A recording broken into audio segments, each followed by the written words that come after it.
What happens when an undercover CEO steps into the shoes of his own workers and uncovers shocking mistreatment? In today's story, a construction company owner disguises himself as a regular laborer to see the truth behind growing complaints. What he finds, exploitation, unpaid wages, and dangerous working conditions, forces him to take drastic action. But can one man fix a broken system? Stay tuned as we follow his journey from deception to justice, proving that real leadership means standing with the people who build success from the ground up. Alexander Grant sat in his sleek, glass-walled office, the city skyline stretching behind him like a reminder of how far his company, Grant & Sons Construction, had come. From a small family-run business to one of the largest construction firms in the region, his company had built skyscrapers, highways, and entire neighborhoods. Yet, despite the success, an unsettling feeling gnawed at him. Lately, whispers of mistreatment, unsafe working conditions, and unfair wages had reached his ears. Workers were allegedly being denied overtime pay, forced to work with inadequate safety gear, and subjected to favoritism from site managers. It didn't align with the values upon which he had built his company. His executive team dismissed these concerns, insisting that everything was running smoothly. "These are just disgruntled employees exaggerating things," his chief operating officer had assured him. "Every construction site has complaints, but overall our numbers are strong, there's no real issue." But Alexander wasn't convinced. He had built this company from the ground up, working alongside laborers in his early years before stepping into his father's shoes. He knew the industry, and he knew that numbers on a report didn't always tell the full story. He needed to see the truth for himself.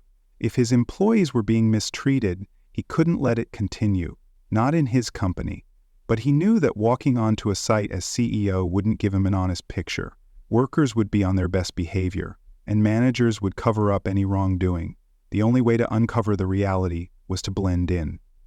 With the help of a trusted confidant, Alexander devised a plan. He would go undercover as a construction worker disguised as Luke Miller, a new hire at one of his most active job sites, Site 14, a high-rise commercial project notorious for high turnover and complaints. A professional disguise team helped him transform. Gone was the sharp suit and polished shoes. Instead, he donned worn-out jeans, steel-toe boots, and a dust-covered jacket. His normally well-groomed hair was now covered in a faded baseball cap, and fake stubble lined his jaw. With a forged employment record and a name badge that read Luke, he was ready. As he drove toward the site, he gripped the steering wheel tightly. He didn't know what he would find, but he was determined to uncover the truth. As Luke Miller, Alexander Grant arrived at Site 14 just before dawn, the sky still tinged with the last traces of night. The construction site was massive, a towering steel frame of what would soon be a commercial high-riser. The air was thick with the scent of dust, wet cement, and sweat, as workers in hard hats and reflective vests moved about, some hauling heavy materials, others yelling over the roar of machinery. It had been years since Alexander had stepped onto a job site as a laborer. And even though he had the muscle memory from his early days, he now saw it through different eyes, those of an employer looking for the cracks hidden beneath the surface. The chaos was immediate. Workers rushed around with little coordination, shouting to be heard over malfunctioning equipment. A line of men stood at the supply station waiting for gloves and helmets that never arrived. Some carried on without them, risking serious injury just to meet the day's quota. Nearby, a young worker was struggling with a power tool, clearly unfamiliar with its operation. Yet no one was stopping to train him. Instead, a passing supervisor simply barked, "Figure it out, rookie. No time for hand-holding." A sharp voice cut through the noise. "Miller, you the new guy." Alexander turned to see a broad-shouldered man in his late 40s, Eric, the site foreman. His face was weathered, his hands calloused from years in the trade. Unlike some of the other workers, Eric looked exhausted but competent, the kind of man who had held too much responsibility without enough support. "Yeah, first day," Alexander replied, shifting his stance to appear uncertain. "Great," Eric muttered, already distracted. "No time for small talk. Get your gear and shadow Bill. He'll show you the ropes." Alexander spotted Bill, a grizzled worker in his 60s, his once strong frame now slightly hunched with age. Despite his weary posture, he moved with efficiency, handling rebar with steady, experienced hands. "Hope you're ready to sweat," Bill said, cracking a tired grin. "They work us like dogs here." As Alexander followed him around, he quickly noticed the lack of structure, the unrealistic deadlines, and the growing frustration among workers. Breaks were barely honored, and those who voiced concerns were dismissed with a wave of the hand. Supervisors like Dale, the project manager, only showed up when there was an issue, never to lend a hand, only to criticize. By midday, Alexander already knew the problems at Site 14 ran deeper than he had feared. By the second day, Alexander, still in his role as Luke Miller, began to notice the real cracks in Site 14's foundation, and they had nothing to do with concrete. Workers were running on fumes, pushing through grueling shifts with no proper safety measures, no overtime pay, and constant fear of repercussions. The deeper he looked, the worse it became. The overtime abuse was staggering. Workers were told to stay late without extra compensation, under the threat of losing hours the following week if they refused. Payroll errors conveniently shorted workers, leaving them underpaid and with little recourse. Jordan, the young laborer, confided in Alexander during a brief break, his voice low as he leaned against a stack of cinder blocks. "My paycheck's always missing hours. When I asked about it, Dale said I was lucky to have a job at all." His frustration was evident, but so was his fear. "I can't afford to piss him off. I need this job."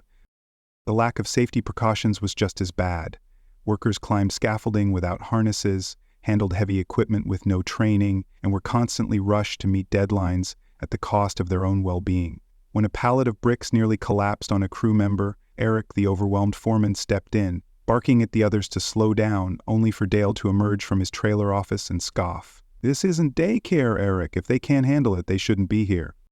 Then there was Bill, the veteran worker, who had been with the company for over 30 years. He should have been able to retire by now, but he was still here, straining his back and pushing himself past his limits. During lunch, Bill revealed why. "They kept me part-time for years," he admitted, rubbing his sore hands. "No benefits, no pension. Now I can't afford to quit. Social Security barely covers my rent. So here I am, busting my ass at 64. He chuckled dryly, but there was no humor in his voice, only resignation. Alexander's stomach tightened. This wasn't just mismanagement. This was exploitation. Dale wasn't just an incompetent manager, he was actively taking advantage of workers, pushing them past their limits and using payroll manipulation to maximize profits. Good workers like Bill were trapped. Young ones like Jordan were too afraid to speak up. Alexander clenched his jaw. He had seen enough. This wasn't the company he had built, and it was time to put an end to it. By the end of his first week, Alexander, still in disguise as Luke Miller, witnessed the moment that solidified his decision to take immediate action. It was late in the afternoon, the sun beginning to dip, casting long shadows across Site 14's chaotic landscape. The workers were pushing through exhaustion, trying to meet an impossible deadline, and tempers were running high. Bill, the veteran worker, had been moving heavy cinder blocks for hours, his back visibly straining with every lift. He was slowing down, but how could he not? His age, combined with years of manual labor, had taken its toll. Dale, the project manager, noticed and strode toward him, eyes full of irritation instead of concern. "Move faster, Bill, you're holding everyone up." Bill tried to pick up the pace, beads of sweat dripping from his face, but it was clear he was at his limit. His footing slipped slightly as he reached for another block, and in an instant he lost balance. He stumbled forward, nearly crashing onto the concrete floor below, barely catching himself. Jordan, the young laborer, rushed over. "Bill, are you okay?" His hands hovered as if ready to steady the older man.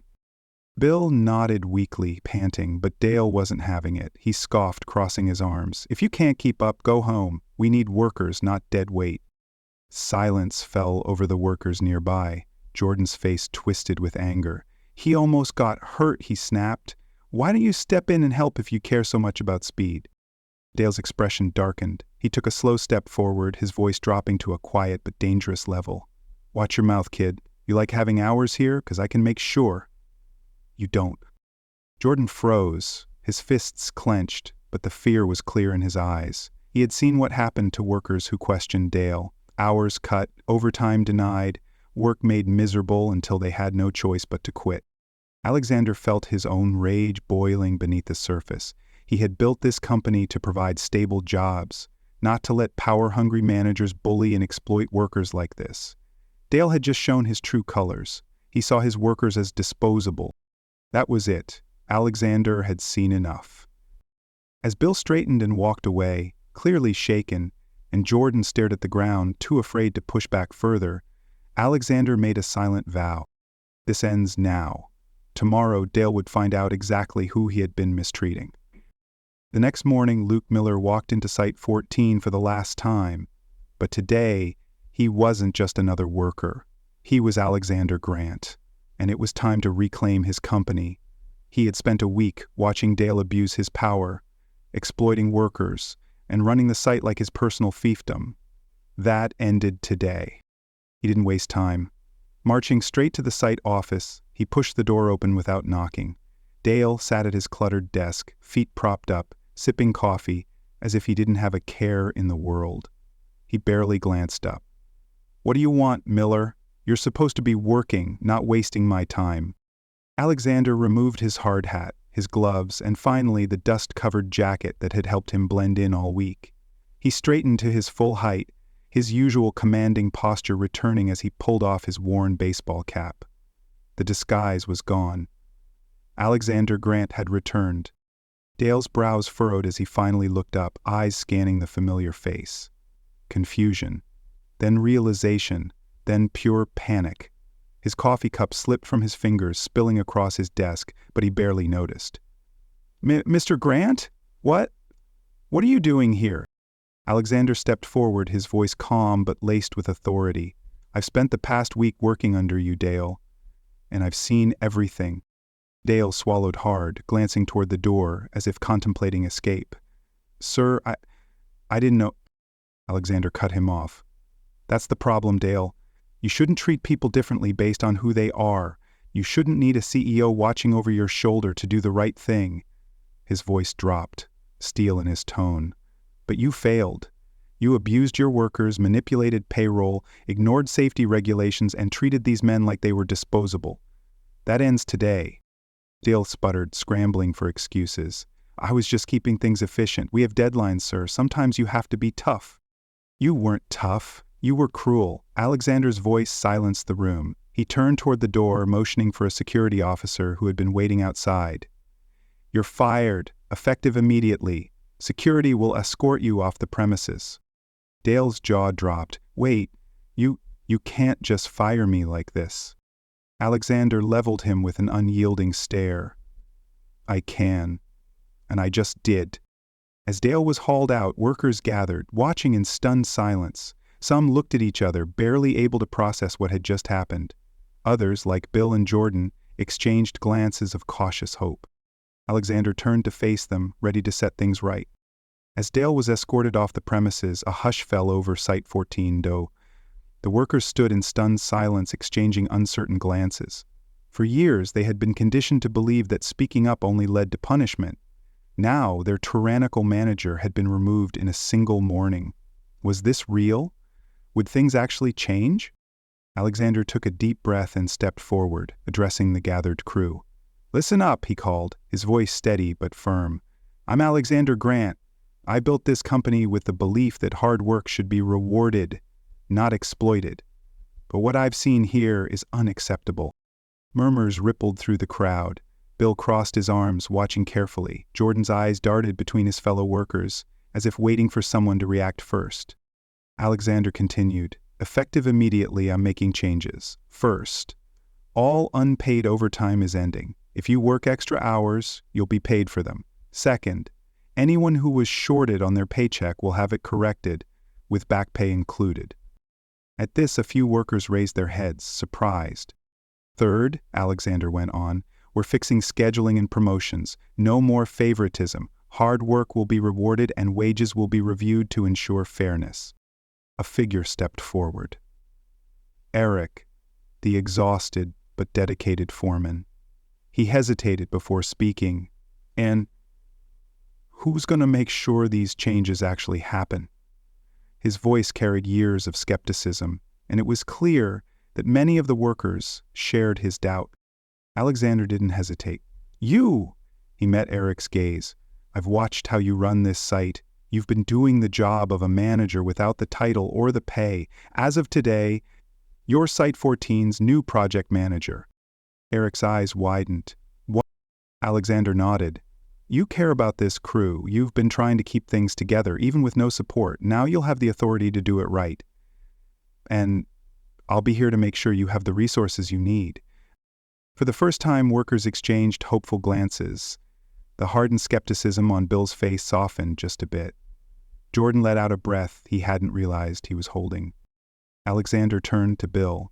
"You've been here over 30 years. You should be thinking about retirement, not breaking your back just to survive. As of today, your status is officially full-time with full benefits, and we'll be creating a retirement fund for employees who've given decades to this company." Bill blinked, as if unsure he'd heard correctly. His voice was hoarse when he finally spoke. "It's about damn time." A few workers chuckled, others nodded, their guarded expressions giving way to something that had been missing for too long: trust. In the weeks that followed, Alexander Grant didn't just fix Site 14, he overhauled the entire company. Firing Dale was only the beginning. The deeper he looked, the more he realized that Site 14 was not an isolated case.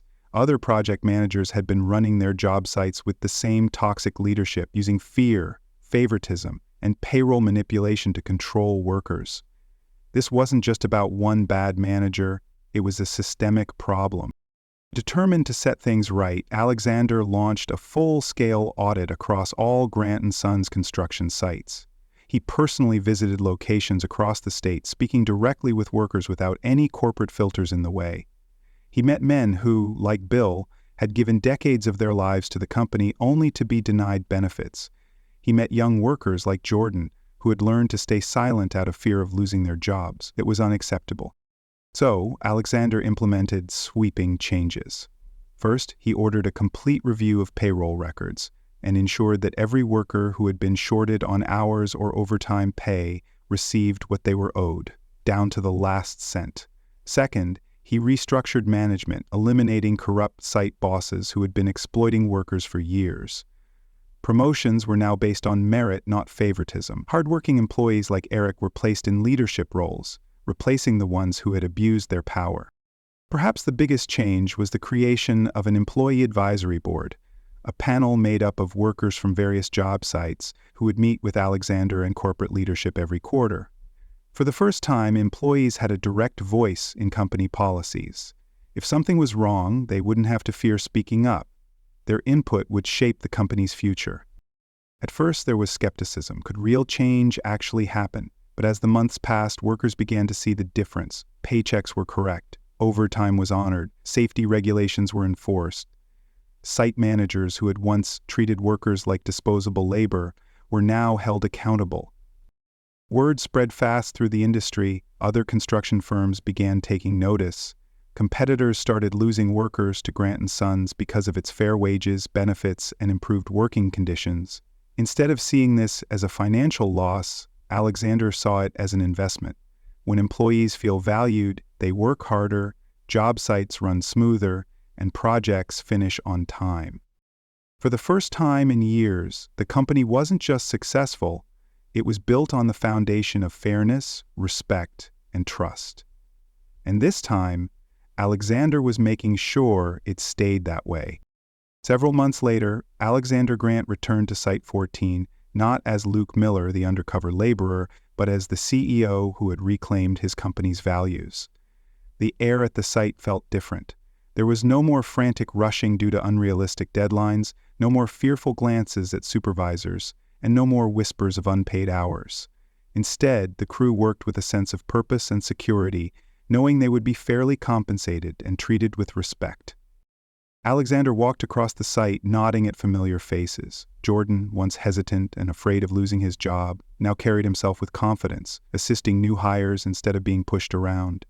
Eric, now the official site manager, oversaw operations with the same dedication he had always shown, but this time with the authority to back it up.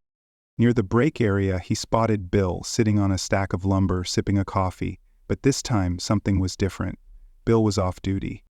"You finally took some time off?" Alexander asked with a smirk. Bill chuckled, shaking his head. "More than that, I retired last week." Alexander raised a brow. "And you're still hanging around the job site?" Bill shrugged. "What can I say? Spent over 30 years here. Feels like home." He took another sip before adding, "Difference is, now I'm here because I want to be, not because I have to be." Alexander felt a wave of satisfaction settle in his chest. That was exactly the kind of change he had wanted to see. Hardworking men like Bill, who had given their best years to the company, should be able to retire with dignity, not work themselves into the ground just to survive. As he looked around the site one last time, Alexander knew that there was still work to be done.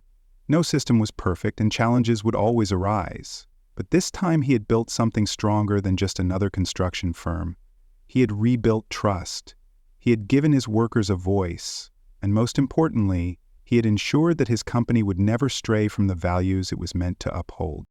With a final nod to Bill and the crew, Alexander turned toward his car, ready to continue the work of leading not just a business, but a company that truly valued its people. The story of Alexander Grant's undercover experience teaches a powerful lesson about leadership, accountability, and the importance of valuing employees. It highlights how a company is only as strong as the workers who build it. And when those workers are mistreated, the entire foundation begins to crumble. One of the most crucial takeaways is that leaders cannot rely solely on reports, numbers, or upper management to understand what's happening in their company. True leadership requires being present, listening to employees, and seeing the reality on the ground. Alexander thought his company was running smoothly, but by stepping into his workers' shoes, he uncovered deep-rooted problems that had gone unnoticed. Another lesson is that fair treatment leads to a stronger, more motivated workforce. By correcting unfair wages, enforcing safety regulations, and giving workers a voice, Alexander didn't just improve his company, he created an environment where employees felt valued and empowered. Finally, the story emphasizes that change starts at the top. A leader willing to acknowledge mistakes and take action can transform not just a company, but an entire industry. Good business isn't just about profit, it's about people.